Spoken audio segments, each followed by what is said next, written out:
had been following us for 3 blocks. At first, I thought I was imagining things. But when I saw Mia's eyes widen as she glanced over her shoulder for the 3rd time, I knew it wasn't just me. "Guys," I whispered, trying to keep my voice steady. "Don't look now, but I think that black sedan is following us." It was Halloween night, and the 5 of us, me, Mia, Jake, Lizzie, and Carlos, were out trick-or-treating. We were probably too old for it, being high school sophomores, but none of us could resist the allure of free candy and the chance to dress up. I'd gone as a zombie, complete with fake blood and torn clothes. Mia was a witch, Jake a vampire, Lizzie a ghost, and Carlos a werewolf. We'd been having a great time. Our pillowcase is already half full of candy when I first noticed the car. It was sleek and black, with tinted windows that made it impossible to see who was inside. At first, I didn't think much of it, but then I realized it was moving at the same pace as us, stopping when we stopped at a house, and continuing when we moved on. Jake, always the skeptic, rolled his eyes when I mentioned it. "You're being paranoid, Alex. It's probably just someone else trick-or-treating with their kids." But as we turned onto Maple Street, the car turned too. And when we crossed to the other side of the road to hit the houses there, the car did the same. "Okay," Jake admitted, his face pale beneath his vampire makeup. "That's creepy." We picked up our pace, practically jogging between houses now. The weight of our candy barely registered as adrenaline pumped through our veins. Every few seconds, one of us would glance back, only to see the car still there, still following. "Maybe we should call the police," Lizzie suggested, her voice trembling. I pulled out my phone, but to my dismay, there was no signal. "Damn it," I muttered. "No bars. Anyone else?" The others checked their phones, but we all had the same problem. It was like we'd entered some kind of dead zone. "Let's head back to my house," Carlos said. "It's closest, and my parents are home." We all agreed and changed direction, heading down Oak Avenue towards Carlos's place. But as we turned the corner, the car suddenly accelerated, cutting us off at the intersection. We froze, unsure what to do. For a moment, nothing happened. Then, slowly, the driver's side window began to roll down. My heart was pounding so hard I could feel it in my throat. I grabbed Mia's hand, more for my own comfort than hers. We stood there, 5 teenagers in Halloween costumes, facing an unknown threat on a dark street. But before we could see who was inside, the car suddenly sped off, tires screeching against the asphalt. We stood there in shocked silence for a few seconds before Carlos broke the spell. "Come on," he said, his voice shaky but determined. "Let's get to my house. Now." We ran the rest of the way, not stopping until we reached Carlos's front porch. His mom answered the door, her smile fading as she took in our panicked expressions. "What happened?" she asked, ushering us inside. Between gasps for breath, we explained about the car. Carlos's mom immediately called the police, who said they'd sent a patrol car to check the area. As we calmed down, the adrenaline fading, I looked around at my friends. That's when I noticed something that made my blood run cold. "Guys," I said, my voice barely above a whisper. "Where's Lizzie?" The realization hit us all at once. In our panic, we hadn't noticed that Lizzie wasn't with us. How long had she been gone? When was the last time any of us had seen her? Carlos's mom overheard us and immediately relayed the information to the police. They said they'd be there in 5 minutes. Those 5 minutes were the longest of my life. We tried calling Lizzie's phone, but it went straight to voicemail. We checked our text messages and social media, hoping she'd reached out, but there was nothing. When the police arrived, they took our statements and descriptions of both Lizzie and the car. They assured us they'd do everything they could to find her, but I could see the concern in their eyes. We all knew that in cases like this, every minute counted. The next few hours were a blur. Lizzie's parents arrived, tearful and scared. More police came, asking the same questions over and over. They searched the neighborhood, but there was no sign of Lizzie or the black car. As the night wore on, my friends and I huddled together on Carlos's couch, still in our costumes, the candy long forgotten. Nobody said it, but we were all thinking the same thing. If only we'd paid more attention. If only we'd stuck closer together. If only we'd gone straight home when we first noticed the car. It was nearly 3 a.m. when my parents came to pick me up. As I was leaving, I overheard one of the police officers talking to Lizzie's parents. "We've put out an Amber Alert," he was saying. "We're checking traffic cameras in the area and setting up roadblocks. We'll find her." But his tone didn't match his words. There was a gravity to his voice that sent chills down my spine. As I lay in bed that night, unable to sleep, I couldn't stop thinking about Lizzie. Where was she? Was she scared? Was she hurt? The image of her in her ghost costume kept flashing in my mind, but now it seemed less like a Halloween costume and more like a terrifying premonition. The next few days were a nightmare. School was canceled, and the whole town was on high alert. Lizzie's face was everywhere, on posters on the news, on everyone's social media. Search parties combed through every inch of the neighborhood and the surrounding areas. My friends and I were interviewed multiple times by the police and even the FBI. We went over every detail that night again and again, trying to remember anything that might help. But it all happened so fast, and in the dark, everything was a blur. A week passed, then two. The initial frenzy of the search died down, but Lizzie's absence was a constant, heavy presence.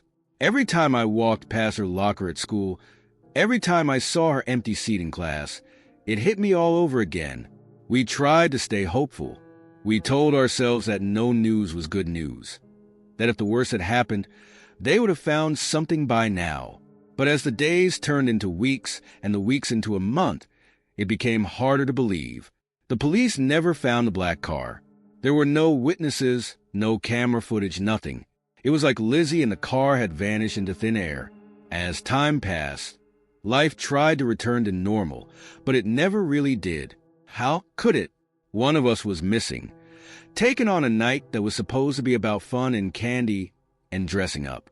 Halloween, once my favorite holiday, now filled me with dread. My friends and I stuck close together after that. We never went anywhere alone, always checking in with each other and our parents. The carefree days of our childhood were over, replaced by a constant awareness of the dangers that could be lurking around any corner. Sometimes, late at night, I find myself replaying that Halloween over and over in my mind. I think about the moment we realized Lizzie was gone. Was it when we were running to Carlos's house? Or had it happened earlier, when the car cut us off? In my darkest moments, I wonder if we ran right past her, too panicked to notice her absence until it was too late. It's been a year now. Lizzie's case is still open, but it's gone cold. The police have no leads, no suspects. Her parents haven't given up hope, but I can see the toll it's taken on them. They've aged years in just months, the weight of their missing daughter etched into the lines on their faces. As for me and my friends, we're different now. More cautious, more aware. We still hang out, but there's always an empty space where Lizzie should be. We don't talk about it much, but I know we're all thinking the same thing. It could have been any of us. This Halloween, we're not trick-or-treating. Instead, we're holding a candlelight vigil for Lizzie. The whole town is invited. We'll share memories, say prayers, and hope that somehow, somewhere, Lizzie can feel how much we miss her, how much we want her to come home.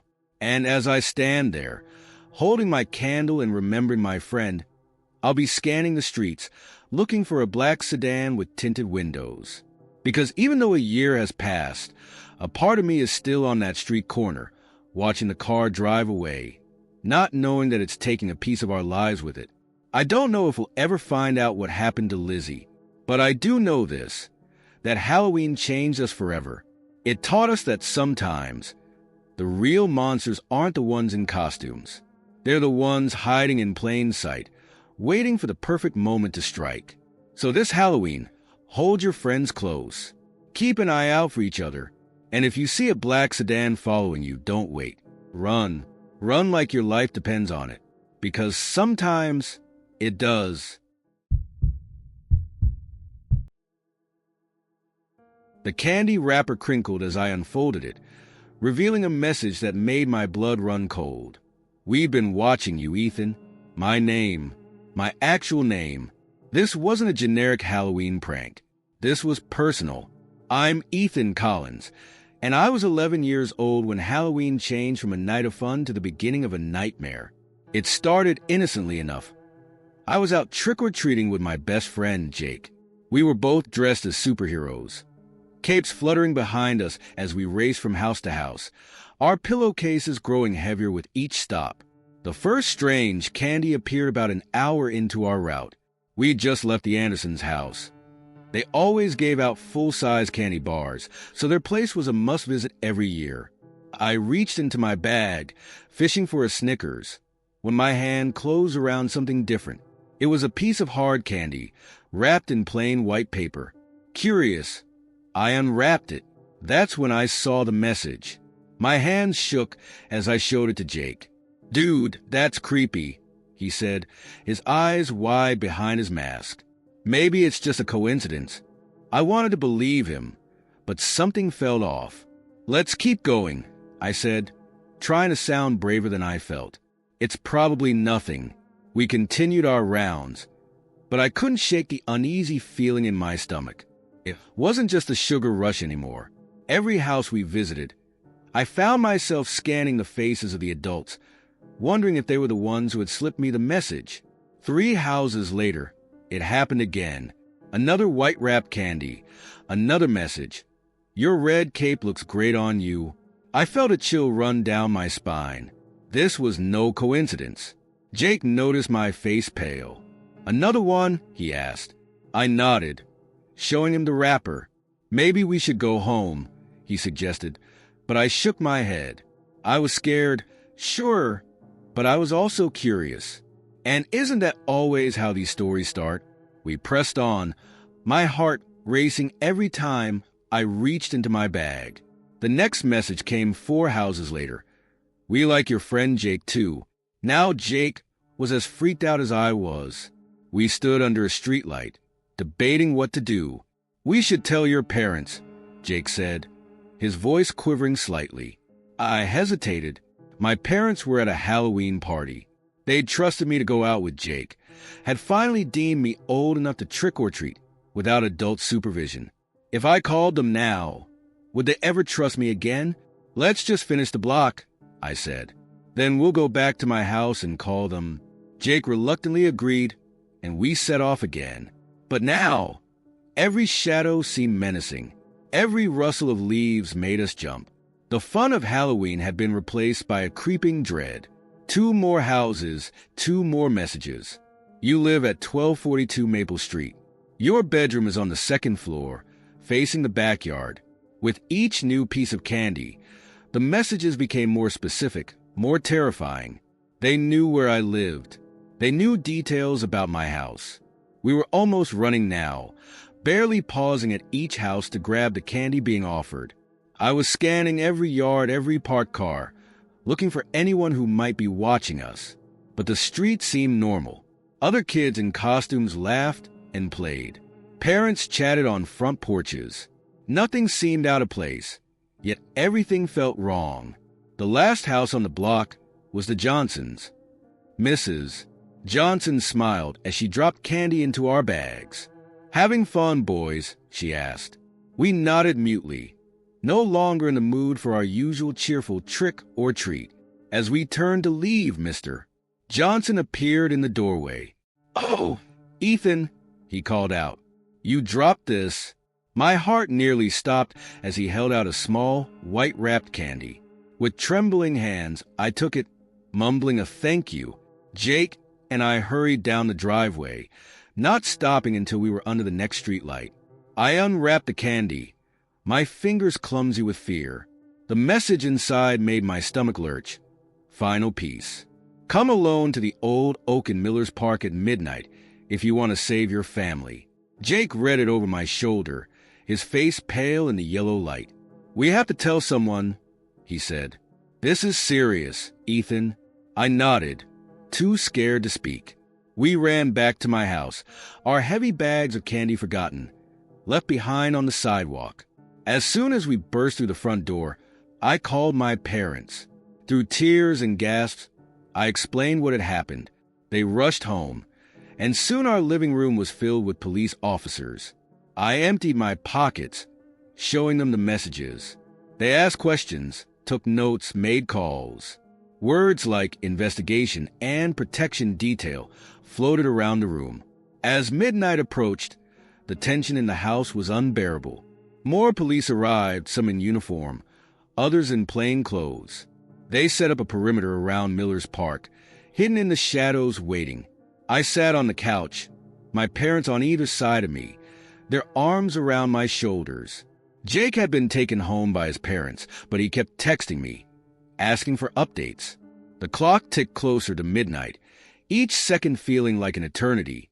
At 11:55, a detective knelt in front of me.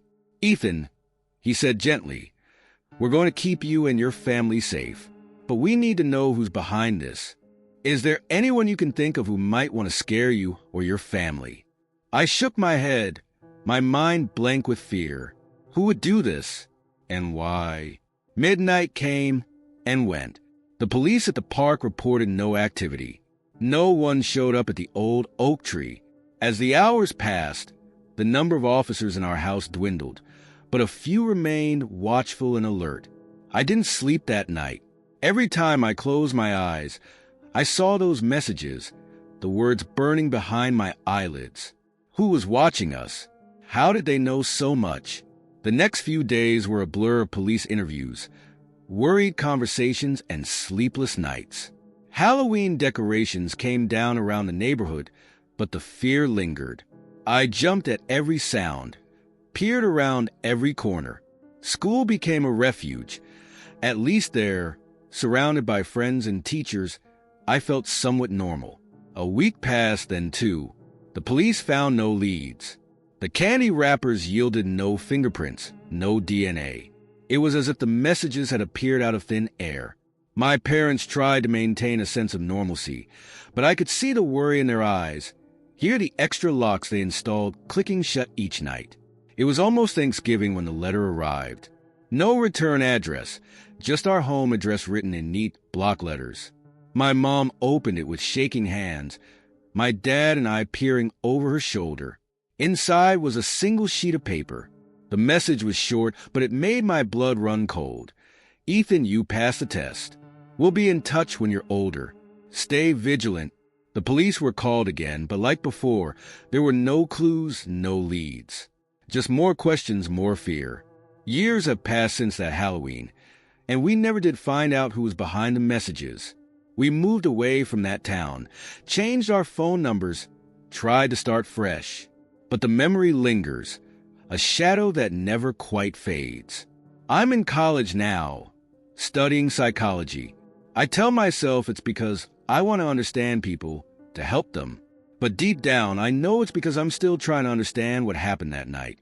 Why us? Why me? Every Halloween, I find myself looking over my shoulder, checking my candy just in case. I've never gone trick-or-treating again. The joy of the holiday is forever tainted by the memory of those messages, the fear they instilled. Sometimes, late at night, I wonder if they're still watching. If someday, they'll make good on their promise to be in touch. Part of me hopes they do. At least then I might get some answers. But mostly, I hope that night was just a cruel prank, a mystery that will never be solved. Because the alternative, that someone really was watching us, knew us, threatened us, is too terrifying to contemplate.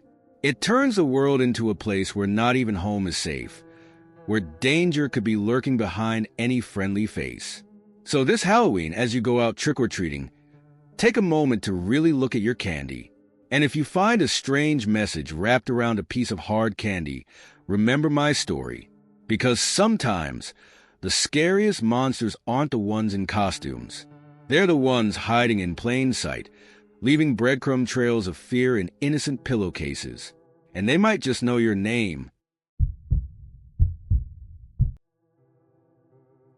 The scream pierced the night air, sending chills down my spine. It wasn't the playful shriek of trick-or-treaters or the staged howl from a haunted house. This was real, raw, and terrifying, and it was coming from inside the old Johnston place. I'm Sarah, and I was 14 that Halloween night. My 11-year-old brother, Tommy, was with me. Our parents had finally agreed to let us trick-or-treat on our own, with strict instructions to stay in our neighborhood and be home by 9. It was 8:30, and we were on our last street when we heard it. The Johnston house had always been a bit creepy. It was one of those old Victorian-style homes, with peeling paint and overgrown bushes. Mr. and Mrs. Johnston were in their 80s and rarely came out. Some kids said the place was haunted, but I never believed in that stuff. Until that night, Tommy and I froze on the sidewalk, our plastic pumpkins full of candy suddenly feeling heavy in our hands. I was dressed as a zombie cheerleader, while Tommy was his favorite superhero. "Did you hear that?" Tommy whispered, his eyes wide behind his mask. I nodded, unable to find my voice. We stood there for a moment, straining our ears. The street was oddly quiet. No other trick-or-treaters were around, which was strange for Halloween night. Then we heard it again, a muffled cry, followed by a thud. "We should go home," I said, trying to keep my voice steady. But Tommy was already moving towards a house. "What if someone's hurt?" he asked, looking back at me. "We have to help." I wanted to grab him, to drag him back home where it was safe. But a part of me knew he was right. What if someone really was in trouble? With shaking legs, I followed Tommy up the cracked concrete path to the Johnston's front door. The porch light was off, and no decorations adorned the entrance. It didn't look like they were participating in Halloween at all. Tommy raised his hand to knock, but before he could, we heard another cry. This time, it was clearly coming from inside the house. "Hello," I called out, my voice cracking. "Is everyone okay in there?" No response. Tommy tried the doorknob. To our surprise, it turned easily. "We shouldn't," I started to say, but Tommy was already pushing the door open. The smell hit us first. It was musty, like old books and dust, with an underlying scent I couldn't quite place. We stepped into a dark hallway, the floorboards creaking under our feet. "Mr. and Mrs. Johnston," Tommy called out. "Are you okay?" Silence. I fumbled for my phone, turning on the flashlight. The beam illuminated peeling wallpaper and faded photographs. Everything looked old and untouched, as if we'd stepped back in time. We moved deeper into the house, the silence broken only by our ragged breathing and the occasional creak of the floorboards. The living room was to our right, filled with antique furniture covered in white sheets. To our left was a dining room, the table set as if for a meal, but covered in a thick layer of dust. "Maybe it came from upstairs," Tommy whispered, pointing to a staircase at the end of the hall. I nodded, not trusting my voice. Every instinct was screaming at me to run, to get out of this house and never look back. But we'd come this far. We had to make sure everyone was okay. As we approached the stairs, a floorboard groaned loudly under my foot. We froze, listening intently. For a moment, there was nothing. Then from upstairs came the sound of rapid footsteps. Tommy and I exchanged glances. Someone was definitely up there. "Hello." I called out again, louder this time. We heard screaming. "Is everyone all right?" The footsteps stopped abruptly. Then, slowly, we heard them again, this time coming towards the top of the stairs. My heart was pounding so hard I could feel it in my throat. I grabbed Tommy's hand, ready to run if needed. We watched as a shadow appeared at the top of the stairs, growing larger as whoever it was came closer. But before we could see who it was, there was a loud crash from somewhere behind us. We spun around, my flashlight beam dancing wildly across the walls. "What was that?" Tommy whispered, his grip on my hand tightening. Before I could answer, we heard another crash, this time from the kitchen. It sounded like pots and pans falling. "We need to get out of here," I said, pulling Tommy towards the door. But as we turned, we found our exit blocked. The front door was closed. I was sure we'd left it open when we came in. I rushed towards it, twisting the knob, but it wouldn't budge. "It's locked," I said, panic rising in my voice. Tommy joined me, both of us pulling at the door, but it was no use. We were trapped. More noises came from deeper in the house. Bangs, thuds, the sound of glass breaking. It was as if the whole house had come alive around us. The windows, Tommy suggested, already moving towards the living room. We ran to the nearest window, pushing aside the heavy curtains. But the glass was covered in thick metal bars. Every window we tried was the same. The noises were getting louder, closer. Shadows seemed to dance on the walls, just at the edge of my flashlight's beam. I felt like we were being herded, pushed deeper into the house. "Up there," Tommy said, pointing to a small window near the ceiling in the hallway. It was narrow, but it didn't have bars. If we could reach it, we might be able to squeeze through. We dragged a small table from the hallway, positioning it under the window. I boosted Tommy up first. He was smaller, more likely to fit through. As he worked on opening the window, I kept watch, my flashlight darting from one end of the hallway to the other. The noises had stopped, which was somehow more terrifying than when they were happening. "It stuck," Tommy grunted, pushing at the window. I was about to suggest he try harder when I saw it. At the end of the hallway, just barely visible in the flashlight's beam, was a figure.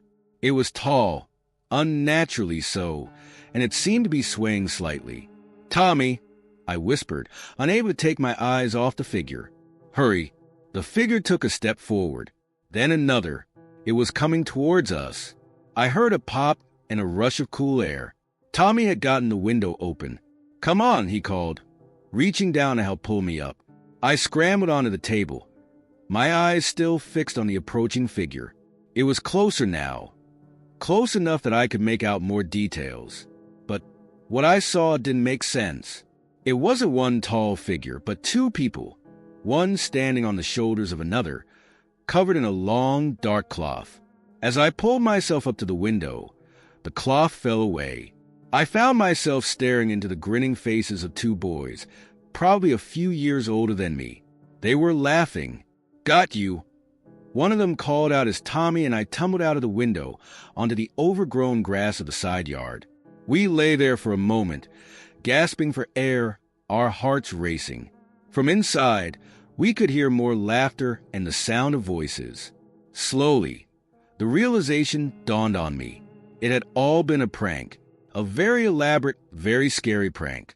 As we picked ourselves up, the front door of the house opened.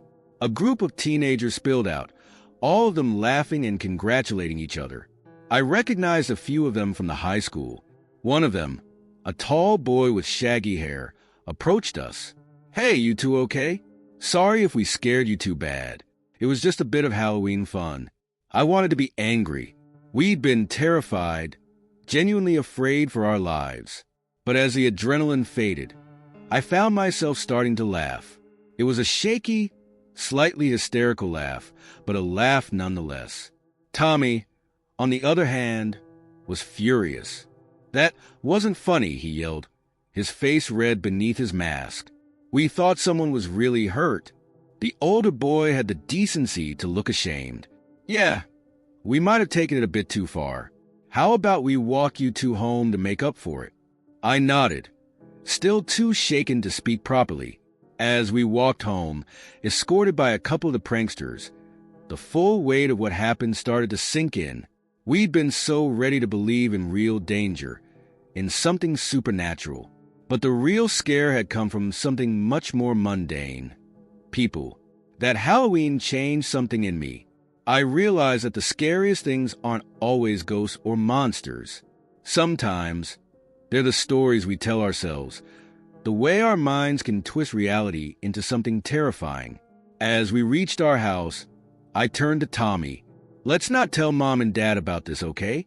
They might not let us go out alone again." Tommy nodded, a small smile finally breaking through his anger. "Yeah, okay. But next year, we're sticking to the houses we know." I laughed, ruffling his hair. "Deal. We never went back to the Johnston house, and I later learned that the teenagers had gotten into pretty big trouble for their prank.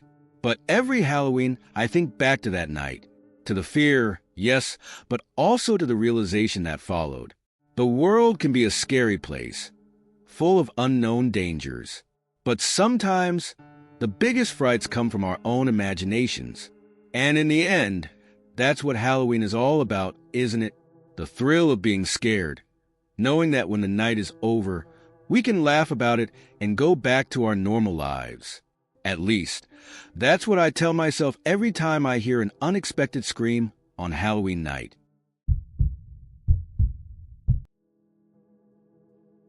The old woman's eyes bore into me, cold and unblinking. At first, I thought it was just a Halloween decoration, one of those lifelike mannequins people set up to scare trick-or-treaters. But then she moved ever so slightly, and I felt my blood run cold. This was no decoration. And as the night wore on, I realized she was everywhere we went. My name is Lily, and I was 16 that Halloween. I'd agreed to take my 12-year-old brother, Max, trick-or-treating in our new neighborhood. We'd moved to the small town of Millbrook just a month ago, and this was our first chance to really explore the area. Max was dressed as a wizard, complete with a long beard and a staff he'd made himself. I'd gone for a more subtle costume, a modern day witch with just a pointy hat to give me away. As we set out, the sun was just beginning to set, casting long shadows across the leaf-strewn streets. Remember, Mom called from the porch, be back by 9 and don't go past Elm Street. We waved our agreement and set off, the cool October air nipping at our cheeks. The neighborhood was alive with activity. Kids in costumes darting from house to house, jack-o'-lanterns grinning from every porch. We'd hit about 5 houses when I first saw her. We were walking up to the Johnsons' place, a big Victorian with elaborate decorations, when movement in an upstairs window caught my eye. There she was, an elderly woman with wispy white hair and sunken cheeks, staring down at us. I nudged Max. "Check it out," I whispered. "Creepy, right?" He looked up and shrugged. "Just an old lady. Come on, they're giving out full-size candy bars." I let him pull me along, but I couldn't shake the uneasy feeling. Something about the woman's gaze had seemed off. We continued our rounds, our bags growing heavier with each stop. I was having fun, caught up in Max's excitement and the festive atmosphere. But every now and then, I'd catch a glimpse of something that made my skin crawl. At the Miller's house, 3 doors down, I saw her again. This time, she was in a ground-floor window, partially hidden behind a curtain. But those eyes, I'd recognize them anywhere. "Max," I said, trying to keep my voice steady, "does something seem weird to you?" He looked at me, his fake beard askew. "What do you mean?" I hesitated. It sounded crazy, even in my head. "Nothing," I said finally. "Never mind." But as we moved on, I couldn't help but scan each house we approached. And there she was, again and again, in a side window at the Parkers, peering out from behind a tree in the Williams yard. Always watching, always silent. By the time we reached Maple Avenue, my nerves were shot. I'd seen her at least 6 times now. Always in different places, but always with that same penetrating stare. "Max," I said, grabbing his arm, "I think we should head home." He pulled away, indignant. "What? No way. We've still got half an hour, and we haven't even gotten to the good part of the neighborhood yet." I bit my lip, torn between my growing fear and not wanting to ruin his night. "Okay," I said finally, "but just a few more houses, all right?" He nodded eagerly, already eyeing the next house on the block. As we approached, I steeled myself, knowing what I'd see. And there she was, this time on the porch, rocking slowly in an old wooden chair. My heart was pounding so hard I was sure Max could hear it. But he just bounded up the steps, holding out his bag with a cheerful trick or treat. The old woman didn't move, didn't speak, just stared at me with those hollow eyes. A younger woman came to the door, smiling as she dropped candy into Max's bag. Having a good Halloween, she asked. I nodded mutely, unable to take my eyes off the old woman in the chair. Didn't the homeowner see her? As we turned to leave, I heard the creak of the rocking chair. I looked back, but the porch was empty. The old woman had vanished. Did you see her? I asked Max as we walked away. The old lady in the rocking chair? He looked at me like I was crazy. What old lady? There was just a nice woman who gave us candy. I felt a chill run down my spine. Was I losing my mind? We continued on, but now I was jumping at every shadow, every rustle of leaves. I saw her 2 more times, once in a darkened doorway, and once standing at the end of a driveway. Each time, Max seemed oblivious. Finally, mercifully, it was time to head home. As we walked back, I kept glancing over my shoulder, half expecting to see the old woman following us. But the streets were quiet now, most of the trick-or-treaters having returned home. We reached our house, and I breathed a sigh of relief. We were safe. It was over. Race you inside, Max called, taking off up the front walk. I followed more slowly, fishing in my pocket for the house key. As I reached the porch, a movement in the front window made me freeze. There she was, the old woman, inside our house. I stumbled backward, nearly falling off the porch steps. This couldn't be real. It couldn't be happening. Lily? Max's voice came from inside. You coming? With shaking hands, I opened the door. The entryway was empty, no sign of the old woman. I could hear Max in the kitchen, probably already digging into his candy haul. Mom! I called out, my voice quavering. Dad! In here, honey. Mom's voice came from the living room. I walked in, my heart in my throat, but it was just Mom and Dad, sitting on the couch watching a Halloween movie. Have a good time? Dad asked, smiling. I nodded, not trusting myself to speak. My eyes darted around the room, searching for any sign of the old woman. Lily? Mom's voice was concerned now. Are you okay? You look like you've seen a ghost. I almost laughed. A ghost would have been preferable to what I'd seen. I'm fine, I managed. Just tired. I think I'll go to bed. I hurried upstairs, my mind racing. Had it all been in my imagination? Some sort of Halloween-induced hallucination? As I reached my bedroom door, I heard it, the slow creak of a rocking chair. My hand froze on the doorknob. Slowly, I turned to look at the spare room across the hall. The door was ajar, and through the gap, I could see her, the old woman, rocking back and forth, her eyes fixed on me. I stumbled backwards. A scream caught in my throat. I blinked, and she was gone. The spare room was dark and still. That night, I barely slept. Every creak of the house, every shadow on the wall, sent my heart racing. I kept expecting to see her, watching me from the corner of the room or the foot of my bed. When morning finally came, I was exhausted but relieved. In the light of day, it all seemed so ridiculous. An old woman following us around, appearing in windows and doorways. It had to have been my imagination running wild. I went downstairs, drawn by the smell of pancakes. Mom was at the stove, humming as she flipped a perfect golden circle. Morning, sleepyhead, she said as I entered. How'd you sleep? Okay, I lied, sliding into a chair at the table. She placed a plate in front of me, then sat down across from me. So, she said, a strange look on her face.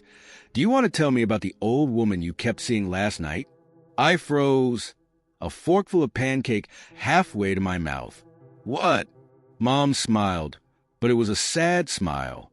You were talking in your sleep last night, kept mentioning an old woman watching you. I set my fork down, my appetite gone. It was nothing, I said. Just Halloween jitters, I guess. Mom reached across the table, taking my hand. Lily, she said softly, I think it's time I told you about your grandmother. My heart skipped a beat. What about her? She had a gift, Mom said slowly. She could see things others couldn't, and sometimes she could appear to people, even when she wasn't really there. I felt like the room was spinning. "What are you saying?" Mom squeezed my hand. "Your grandmother passed away just before we moved here. This house, it was hers. I think maybe she was watching over you last night." I sat there, stunned. It all came flooding back.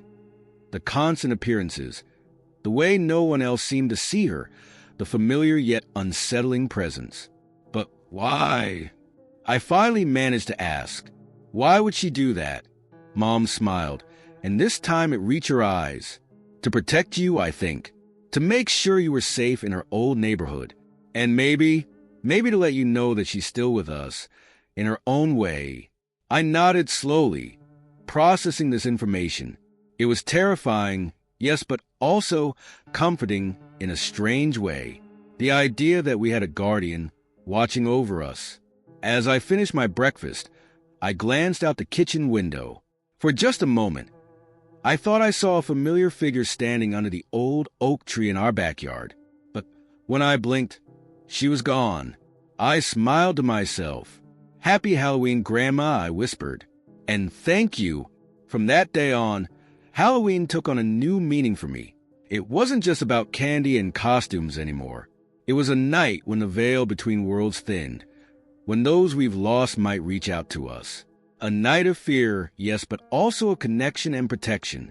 And every year, as I watch the trick-or-treaters from my porch, I keep an eye out for a certain old woman, just in case she decides to make another appearance.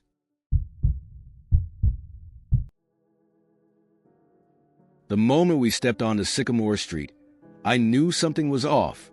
Every house had the same decorations, down to the last cobweb. And when the first door opened, the woman's smile was too wide, her words too rehearsed. It was as if we'd walked onto a movie set, and everyone but us had memorized the script. "I'm Rachel, and this was supposed to be our first Halloween in our new town. My husband, Tom, and our two kids, Zoe 8 and Ethan 6, had moved to Millbrook just a month ago. It was one of those picture-perfect small towns you see in magazines, with tree-lined streets and white picket fences. We thought it would be the ideal place to raise our family. That Halloween night started normally enough. We'd spent the afternoon carving pumpkins and helping the kids into their costumes. Zoe was a fierce pirate captain, complete with a toy parrot on her shoulder. Ethan had insisted on being a dinosaur, his green costume making him look like an adorable little T-Rex. As we set out, the sun was just beginning to set, casting long shadows across the leaf-strewn streets. The air was crisp, filled with the scent of wood smoke and fallen leaves. It was everything I'd imagined small-town Halloween would be. We started on our street, Maple Avenue, where we knew a few of our neighbors. Old Mr. Johnson gave out full-size candy bars, much to the kids' delight. The Petersons had set up a spooky graveyard in their front yard, with fog machines and eerie music. But as we turned onto Sycamore Street, something changed. The first thing I noticed was the decorations. Every house had the exact same setup. 2 pumpkins on the porch steps, a ghost hanging from the tree in the front yard, and orange lights outlining the windows. It was too perfect, too uniform. "That's weird," Tom muttered, noticing it too. Maybe the neighborhood association had a decoration theme. I shrugged, trying to shake off the uneasy feeling. The kids, of course, didn't notice anything amiss, too excited about the prospect of more candy. We approached the first house, a tidy colonial with a red door. Zoe rang the doorbell, Ethan bouncing excitedly beside her. The door opened, and a woman with a perfectly coiffed blonde bob appeared. Her smile was wide, almost unnaturally so. "Well, hello there," she said, her voice oddly cheerful. "What wonderful costumes. Here's a treat for each of you." She dropped a piece of candy into each of the kids' bags. I noticed it was the same type of candy for both of them, a generic brand of chocolate bar I'd never seen before. As we turned to leave, I heard the woman say, in the exact same tone, "Have a spooktacular night." It sounded rehearsed, like a line from a script. We moved on to the next house. Different people answered the door, but the interaction was eerily similar. The same wide smile, the same overly cheerful greeting, the same generic candy bars. By the fifth house, even the kids had noticed something was off. "Mommy," Zoe whispered, tugging on my sleeve. "Why does everyone sound the same?" I exchanged a glance with Tom. He looked as unsettled as I felt. "I'm not sure, sweetie," I said, trying to keep my voice calm. Maybe they're all just really excited about Halloween. But as we continued down the street, things only got stranger. At one house, I could have sworn I saw the man at the door glitch, like a character in a video game. His movement stuttered for a split second before he resumed his scripted greeting. At another house, the woman paused mid-sentence when Ethan dropped his candy bag. She stood there, frozen with that wide smile, until he picked it up. Then she continued as if nothing had happened. "Tom," I whispered as we walked to the next house, "something's not right here. We should go home." He nodded, his face pale in the streetlight. "Yeah, this is getting creepy. Let's just do one more house and then head back." We approached the last house, a Victorian with gingerbread trim. As we walked up the path, I noticed something that made my blood run cold. The ghost hanging from the tree in the front yard. It was the exact same as all the others we'd seen, but this one was moving, not swaying in the breeze, but moving as if it were alive. I grabbed Tom's arm, about to point it out, when the front door opened. No one had rung the bell. A man stood there, tall and thin with salt and pepper hair. Unlike the others, he wasn't smiling. His face was deadly serious as he looked at us. "You shouldn't be here," he said, his voice low and urgent. "You need to leave. Now." The kids looked up at us, confused. Tom stepped forward, putting himself between us and the man. "What's going on?" he demanded. "What is this place?"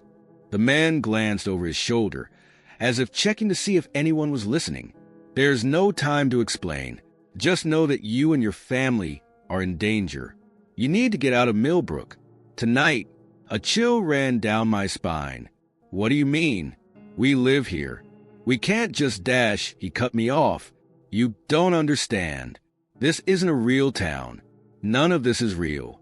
It's all a dash." Suddenly he stiffened. His face went blank, and when he spoke again, it was in that same cheerful tone we'd heard all night. "Well, hello there. What wonderful costumes. Here's a treat for each of you." I stumbled backward, pulling the kids with me. Tom's face had gone ashen. Without a word, we turned and ran, ignoring the confused cries of Zoe and Ethan. We didn't stop until we reached our house on Maple Avenue. As I fumbled with the keys, I noticed something that made my heart skip a beat. Our pumpkins, which we'd carved that afternoon, were different. They were the same generic jack-o'-lantern design we'd seen on every porch on Sycamore Street. Inside, we locked the doors and closed all the curtains. The kids were crying now, scared and confused. Tom and I tried to calm them down, promising them everything was okay, even as we exchanged terrified glances. That night, we packed as quietly as we could. I don't know what we thought would happen if we made too much noise, but the fear of discovery was overwhelming. We threw clothes and essentials into suitcases, grabbed the kids' favorite toys, and raided the pantry for non-perishable food. As Tom loaded the car, I went to grab the kids' birth certificates and our passports from the safe in our bedroom. But when I opened it, the safe was empty. Not just empty of our documents, but completely bare, as if we'd never put anything in it at all. By 3 a.m., we were on the road, the kids asleep in the back seat. As we approached the town limits, I held my breath, half expecting some invisible barrier to stop us. But we passed a "Welcome to Millbrook" sign without incident. We drove through the night, not sure where we were going, just knowing we had to get as far away as possible. As the sun began to rise, we finally felt safe enough to stop at a diner just off the highway. Over coffee and pancakes, Tom and I tried to make sense of what had happened. Were we crazy? Had it all been some sort of mass hallucination? But we both knew what we'd seen, what we'd felt. We can't go back, I said, my voice shaking, even to get our things. It's not safe. Tom nodded, his face grim. I know, but where do we go from here? We left everything behind. I reached across the table, taking his hand. We have each other. We have the kids. That's what matters. As we sat there, planning our next move, I couldn't shake the image of that man at the last house. What had he been trying to tell us? What wasn't real? And most importantly, who or what was behind it all?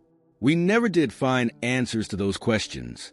We moved across the country, started over in a new city.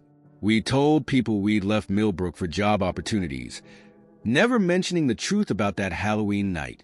Sometimes, late at night, I still have nightmares about Sycamore Street, about those wide, unnatural smiles, and the feeling of being trapped in someone else's script.